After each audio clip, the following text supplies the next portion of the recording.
Welcome to the latest edition of the Mind-Gut Conversation podcast, a place to learn about the latest ideas from thought leaders in the area of optimal health, food, the science of mind-body interactions, and the environment. Today, I have the great pleasure to speak to Colleen Cutcliffe, the CEO and co-founder of Pendulum Therapeutics, a leading microbiome solutions company based in San Francisco. Colleen has over 20 years of experience leading and managing biologic teams in academia, pharmaceuticals, and biotechnology. She received her Ph.D. in Biochemistry and Molecular Biology from Johns Hopkins University and her BA in Biochemistry from Wellesley College. Welcome to the show, Colleen.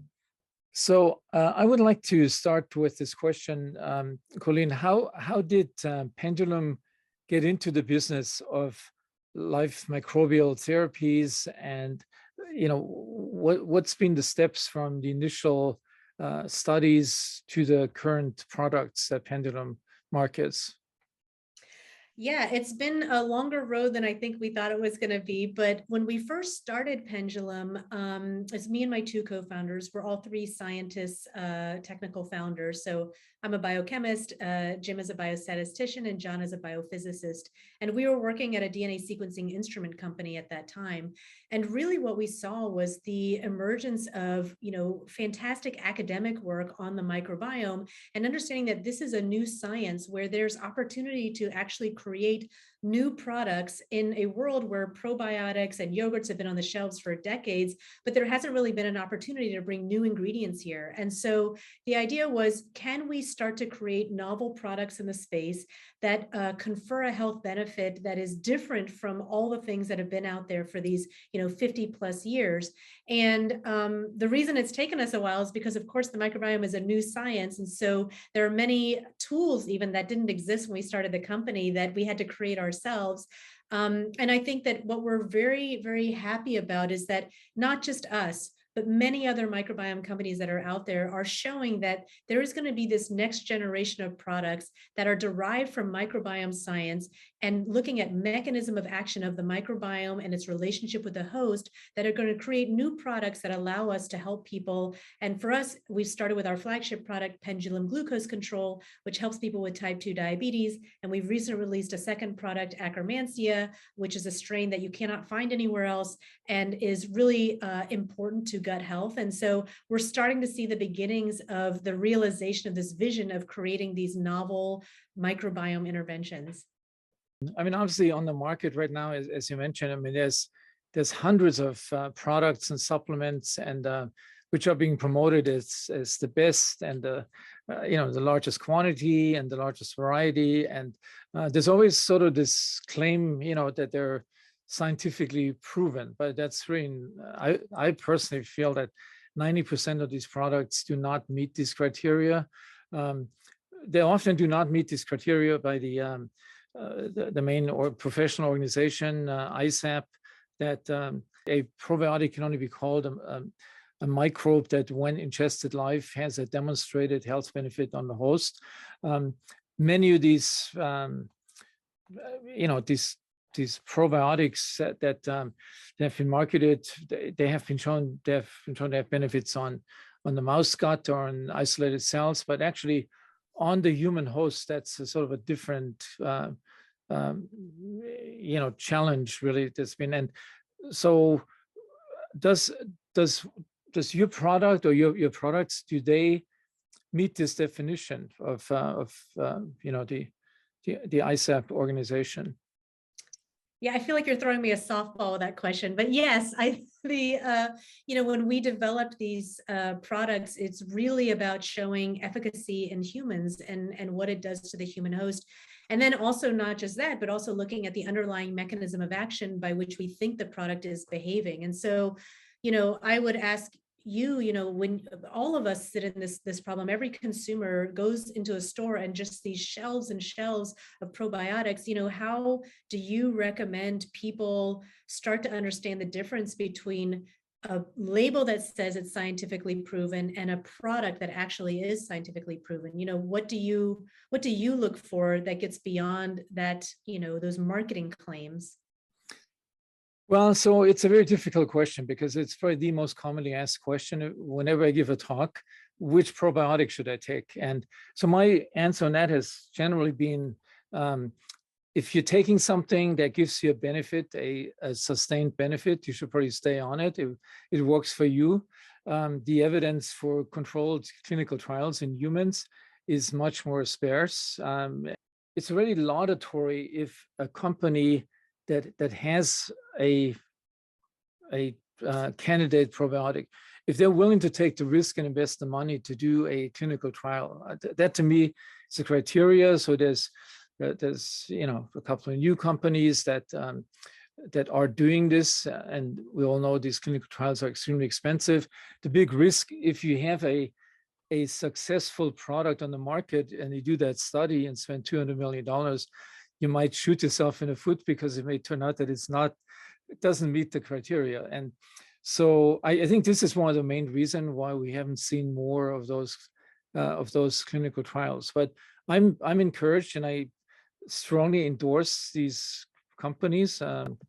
So, you know, Seed is one, Danone is one. We've done a study with Danone on a specific question, not on gut health in general. So to me, that makes companies stand out and products stand out that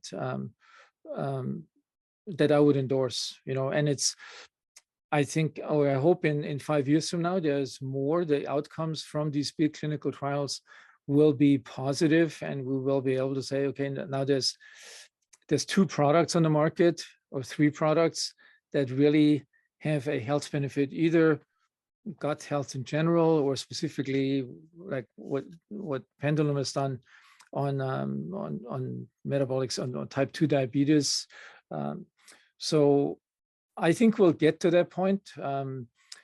Sadly, you know, you could almost say the train is already out of the station, because consumers are not going to wait 5 years before these studies come out. They will want to buy products now, you know, that somebody can convince them, or, which now often happens, an influencer on social media can convince them, not the science, you know. So I think that's yeah, and certainly, you know, Pendulum stands out with that, with a study in humans with type 2 diabetes. I mean, that's, I think the other question I had is, what's unique about your products that differentiates them from other products on the market? I think, you know, we have partly answered that question now. I mean, so you've gone beyond, Pendulum has gone beyond the mouse studies into a human trial. You also have a study going on with the Akkermansia product. From what I know, you use a fairly unique clinical trial design for that. Could you explain that, how you evaluate this? Yeah, I think, well, so, you know, with Pendulum Glucose Control, we did the clinical trial in sort of a standard way that you do with type 2 diabetes, and all the standard measurements that are taken there. And as you know, getting that published in BMJ was a very big deal for a probiotic to make its way in there. But that was a relatively straightforward, you know, double-blinded, placebo-controlled, randomized trial. When it comes to GI, and especially a strain like Akkermansia or some of these other novel strains that are coming out, I think it's not entirely clear which things people are going to benefit from, unless you're going after a disease state like IBD or Crohn's disease. I think in that case, it's very clear, you know, what are the inflammatory markers that you're looking for and trying to measure. I think when we think about GI issues that people have that haven't been bucketed as IBD, it starts to become a much more heterogeneous population. And, you know, you have people that are suffering from diarrhea, constipation, bloating, pain, anxiety, depression. So it's a much more complicated system. And these individuals have all been bucketed into the same bucket, and they likely are not in the same bucket. And so how do we start to think about the right solutions for these individuals? And I think that's something we've really been racking our brains over. So rather than approach this, you know, in the way that all these other products have, which is to just run a standard clinical trial, which has a very high placebo effect, as you know, and then put this product out there and tell people like, oh, well, there's a clinical trial, so therefore it should work for you. What we're trying to do is to take a different approach to the problem, which is to say that we have multiple mechanisms of action. We have strains which produce propionate, strains which produce acetate, strains which produce butyrate.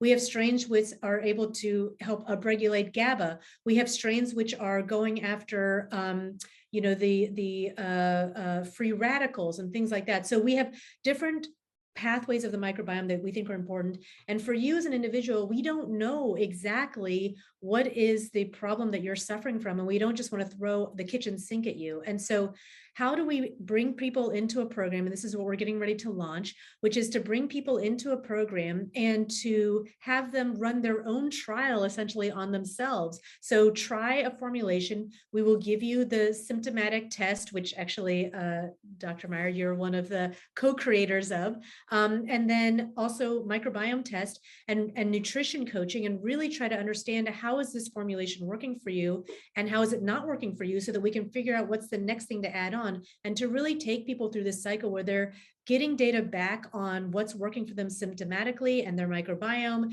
and pairing that with these different formulations to find the right thing for them. Because the other thing about your microbiome is, as you know, over time, it changes. And so what works for you today, many people may have experienced that, oh, I tried this product and it really worked for me, but after a little while, it fades, its efficacy fades, it doesn't work anymore. And that's because the microbiome is constantly changing, not just through our diet and exercise, but through aging and stress and circadian rhythm and all sorts of other things that we don't have control over. So we want to continue to provide people with a thing that's going to help them as their microbiome evolves. We want to evolve with them. And you can only really do that through this sort of a testing platform with the person's particular issues in mind. That's the end goal. And so we're going to be launching this GI repair solution, which is actually trying to help people and be their partner in finding the right solution for them. And we also know that through this data collection effort, we will start to be able to take this complicated heterogeneous population of people and sub-segment and begin to understand, should everybody just be in the same bucket, or are there different segments that can be helped with different formulations? Yeah, no, this is really interesting. And I think it's also so, we all know that how different everybody is in terms of the microbial strains. Once you go down to the strain level, there's only about 10% similarity between individuals. So you would think that, almost everybody needs to take their own separate mix of strains of a probiotic. But there seemed to be one mechanism. I mean, I always hate as a scientist to sort of come up with this sort of one fits all concept. This phenomenon of this increased permeability of our gut barrier. So I'm trying to avoid the name leaky gut, which is in some ways, somewhat misleading, very popular. But so it seems that a lot of chronic diseases, possibly all of them, share this abnormality, that their gut permeability, which is a very complicated mechanism, is somehow compromised and lets bacterial or microbial inhabitants of the gut interact with sensors of immune cells, which then triggers either this low-grade immune activation limited to the gut, or it spreads throughout the body, something called metabolic endotoxemia. So this, in my view, is something that seems to be shared by not only a lot of people, but by a lot of different diseases. So there is this possibility that if you had a way to successfully target this membrane barrier or membrane permeability, that this would actually work for a lot of people. And going into the literature of Akkermansia, you could come up with this idea that this is one of those organisms, that may potentially have a widespread application. But then there's things that at first glance, seem counterintuitive. I mean, one is, so Akkermansia, gram-negative bacteria that lives in the inner layer of the mucus layer, and lives from these complex carbohydrates or glycans that make up that mucus layer. So it's not the whole mucus layer, it's just one section of it. And so you could say, well, if they gobble down these sugar molecules, it's a thinning of the mucus layer, and it would actually have the opposite effect. It would make it leakier. So, I mean, we've talked about this before. I personally, came up with a couple of potential explanations, but being aware that in this science, rapidly moving science, this could change, in a couple of years or in a year from now. But the fact that they break down this inner mucus layer, what they do with these molecules, they make short chain fatty acids out of it, which are this, what I've called the aspirin of the gut, or of the body, which have these anti-inflammatory effects. And since they're being released right into the mucus layer, it could be that this is a very effective way of delivery. Even more effective than when you get this from digestion of fiber, which happens in the lumen of the gut. So that's sort of an interesting thing. And the other thing, that this concept that if they feed on these molecules, it would lead to a thinning, that's probably also not correct, because there's clearly a very powerful mechanism to compensate for that loss of certain fraction, which are these goblet cells in the colon that produce constantly mucus. And so it's what Akkermansia may do, it may just increase the turnover of that mucus layer and make it even potentially more effective. So yeah, I mean, I think, most consumers don't think about that, but for a scientist, when you read this first, they say it just doesn't make sense. So here you have a molecule that is actually seems to be bad for your gut permeability. And on top of that, it's one of those organisms that has increased with westernization. So, we've lost a lot of organisms, most likely due to the change in diet and other factors, but that one has increased in its abundance, probably as a compensatory mechanism. There's less fiber coming in through the diet. So in order for this organism to thrive, it has, it uses the body's own, molecules, carbohydrates to break them down. So when you think the whole thing through, it does make a lot of sense, that this could be potentially a next generation probiotic with widespread applications, and may not need potentially the personalization that we need for other probiotics, which is likely. So I don't know what your thoughts about this. I mean, there have been other groups, scientific groups in Europe, that have studied Akkermansia and have contributed to our understanding of this organism. But yeah, as a scientist and clinician, I find this a really interesting topic. Yeah, I do. I think it is interesting to think about Akkermansia as sort of a keystone strain. I mean, I remember, when I was in graduate school was when, P53 as a cancer, gene was starting to emerge, and it was sort of unbelievable that you could have this one gene that, if it had mutation in it, seemed to be correlated with every kind of cancer out there. And I think what we learned over time is that you should not think about cancers as much about, where they happen to be located, but what their molecular composition is. And so you can start to understand, why did you develop a cancer? Because this gene was actually mutated, and it's in a keystone gene. So if you don't have the right P53, you all of a sudden start to have a high, susceptibility to developing cancer cells. And I think with Akkermansia, we're seeing a similar type of keystone concept, which is that because it plays such an important role in the mucin lining. I mean, think about, the protection of your gut as almost like the skin of your body. I mean, it used to be that if you got a cut and it got infected, that could be a reason why, people would die. You essentially could never get cut on your skin because all of a sudden you've got this permeability of things coming into your bloodstream. And I think when we think about the gut, it's very similar, which is that lining is so important because it really is the thing that keeps certain things inside and certain things outside. And so compromising that, you could imagine, compromises a wide variety of different mechanisms within the body. I think, so I think, first of all, Akkermansia is emerging as a keystone strain also because of its correlation to a variety of diseases, where you look at healthy people versus people with a bunch of different kinds of diseases, and the people who are sick appear to be lower in Akkermansia. So it looks like Akkermansia is playing a more prevalent role than just a singular disease. I think your point, which is that, hey, it doesn't feed on fiber, but rather it feeds on, the mucin layer, is also very interesting and produces these short chain fatty acids. So if you don't have enough fiber in your diet, if you're on, for example, an all meat diet or the keto diet and all these different things, you have the ability still to produce short chain fatty acids through Akkermansia. And then I think, this third thing, which is that turnover, the degradation of the mucin layer is likely a part of the mechanism by which you have a healthy gut lining.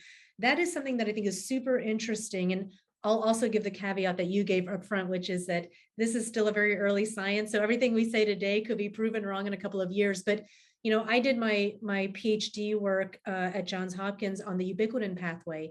And the ubiquitin pathway is about turnover of proteins. How does your body get rid of proteins after a certain amount of time? And if you can't do that well, there are a bunch of different diseases, including death, that come out of that. And so thinking about, I was sort of saying, it's like your couch. If you're going to upholster your couch, you don't just put the new upholstery on top of the old one. First, you take the old upholstery off, then you put the new stuff on. And so being able to take the old stuff off is as important to having the right gut barrier at the end of the day as putting the new stuff on. And I think that we're going to learn a ton about Akkermansia on that front. And maybe the last thing I would say, so, production of short chain fatty acids, the degradation of the mucin at the right time. And then the third thing that's interesting about Akkermansia is that it does contain the gene for potentially increasing GABA production. And so this is, again, a very, very early stage, but, glutamate decarboxylase is the key enzyme to producing GABA. And we don't know why Akkermansia has the gene that encodes for that. And in what circumstance is it maybe contributing to the gut-brain relationship? And I know this is your field of expertise, but I think there's something very interesting there also when we think about the keystone or the ability for Akkermansia to play a role in a wide variety of different health issues. Yeah, also, I mean, one thing that's interesting, and it's kind of unique about this organism because it lives in the mucus layer, so it's closer to the lining of the gut with all its sensors and receptors that's sticking out there. So, I mean, we don't know the last word on this GABA production by microbes yet, what if they make it in sufficient concentrations to the brain, or if they act on vagal afferents or on cells in the gut lining that are innervated. But I mean, being in the mucus layer, it makes them closer, that production of GABA closer to mechanisms that can transmit that signal to the brain. So absolutely. And just to add to that, just to build on that too, we found that the one of the primary mechanisms for pendulum glucose control is the production of butyrate. But in order for butyrate to work, it has to bind to the G protein coupled receptors that are sitting in that mucin layer. And we found in our clinical trial that if you didn't have Akkermansia in that formulation, you didn't see as high of an impact on blood glucose control. And so in order to really improve your blood glucose spikes, you needed to have the butyrate production paired with the Akkermansia. And I think it's because you need that localization right there at the mucin layer where the receptors are living in order to, I mean, it's a classic biochemistry problem, right? You have two things and you have to make sure they intersect with each other. And it's just a physical proximity that makes that possible. One other question I had is in terms of like all the microbial organisms have multiple strains. I mean, we know from E. coli, it ranges from health promoting E. coli strains to deadly strains, enterotoxigenic, what's known about the different strains of Akkermansia and do these different strains have fundamentally different functions? Has that been studied? Oh man, this is very, very early on. I think for a long time, people didn't even believe there were different strains of Akkermansia. They thought there's just this one and it has this particular role. And I think, more recently it started to become clear that, there are different types of strains. And I think, the definition of strain also comes into question. If you have, a single point mutation, does that make you a totally different strain? And obviously, the way you would like to define strains is based on activity. So all these different so-called strains, if they're just different mutations, but functionally the strains do the same thing, do you really just bucket them as one strain that happens to have mutations? And I think those philosophical questions have not been answered yet, but certainly it's possible. And I think that's new science that's just emerging. And I would say that for us, this is really important because the strain that we use, the Akkermansia that we isolate and that we use in our clinical trial, it's very important as we manufacture it to make sure that it is still that same strain, because strains mutate over time. And so as we, grow our strains, it's an important part of our quality control to actually fully genomically sequence the DNA. That's not required for the selling of probiotics. You just need to have, in fact, PCR results showing that's the thing. But we really do the full genome sequencing specifically to get at this angle. Mm-hmm.